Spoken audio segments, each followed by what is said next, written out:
Hey everybody, it's your friend Jason Pound here answering the top questions asked by home buyers in today's real estate market. Question we're tackling today: why should you not call the listing realtor if you're really interested in that house? Well, the short answer: human psychology. However, as usual, let me over-explain. In the state of Oklahoma, we have something known as dual agency, meaning that if I have a house listed for sale and an unrepresented buyer wants to buy that house, I can represent both parties. I can represent the seller and I can represent the buyer at the same exact time. As a professional who is held to a rigid code of ethics and who is participating in an industry that's full of potential lawsuits, I pride myself on being able to do double-sided transactions with a high level of integrity and professionalism. However, I know that not all humans view the world through the same lens, through the same moral compass.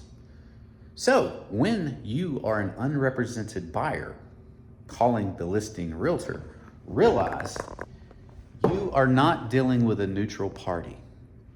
You are unrepresented, and you are basically dealing directly with the hired gun of that seller.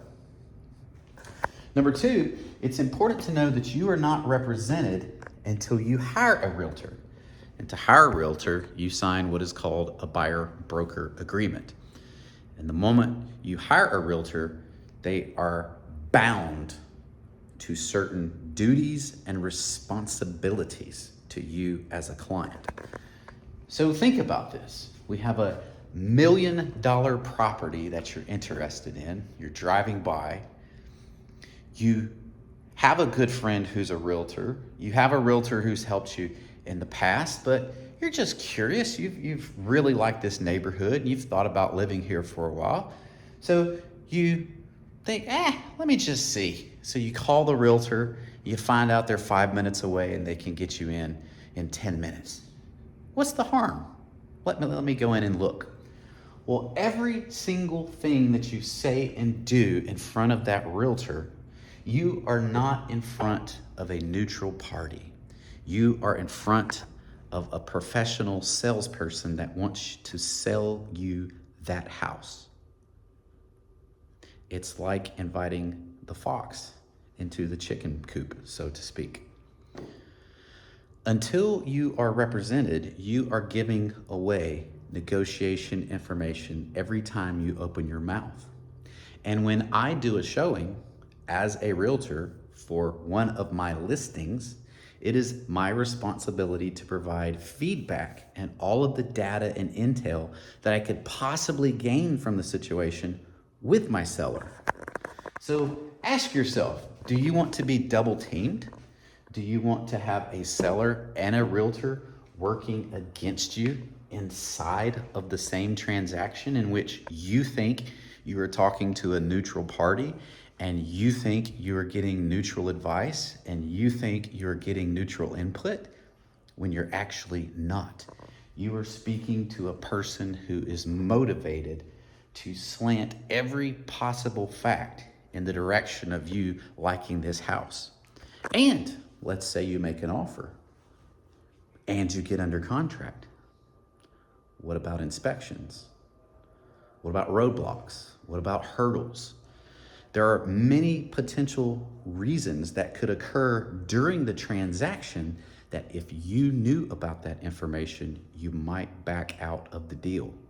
And you, as an unrepresented buyer, entering into a transaction representing yourself is like going to divorce court without an attorney, or you going into contract with that listing realtor is like you going to divorce court with the husband and the wife having the same attorney represent them. There are many, many ways in which this could go right, but there are many more ways in which this could go wrong.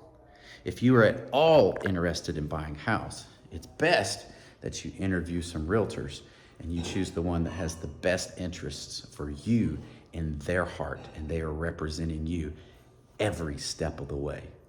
That's common sense. My name is Jason Pound with Jericho Pound Realty Group.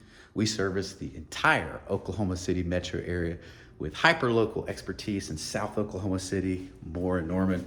If we can ever be of service, don't hesitate to reach out. We're here to serve. In the meantime, peace out. Have a great life. I'm going to get back to work.